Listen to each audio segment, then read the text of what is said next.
Hello, my name is Eric, and today I'm going to show you how to change the shaft on an Oil Gear PVWJ A-frame pump.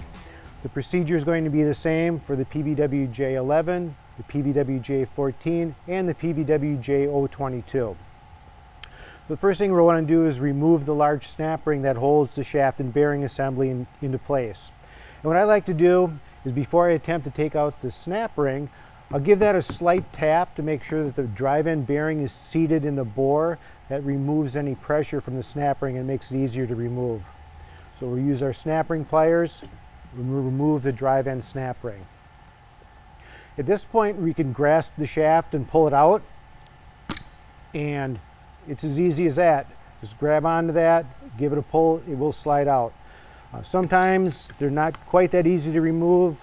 For example, if there's a little bit of corrosion in the bore or the pump's been run for a lot of years, they don't come out quite that simple. What I like to do is take an open-ended wrench, put that underneath the splines, a little leverage, and I can pop that right out.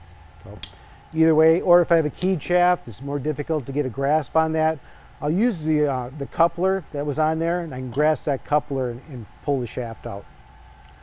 So I can remove the drive shaft and bearing assembly. Then I'll be able to remove the shaft seal retainer. Shaft seal retainer can go in either way. And that also gives me access to the shaft seal. The shaft seal is located here. If I'm just changing a shaft, there's no need to change the shaft seal. But if I did have a leaking shaft seal, removing the shaft gives me access to that. I can remove and replace the shaft seal if necessary. Reassembly is going to be the reverse of that. We'll put in our shaft seal retainer, and then either our replacement shaft or the original shaft if you're just changing the shaft seal. Slide that into the bore, rotate it slightly, and then just give that a light tap. Tap that a few times. Please don't bang on it, it's just a light tap is all it takes. That will seat the drive end bearing in the bore. And at that point, we're able to install our snap ring.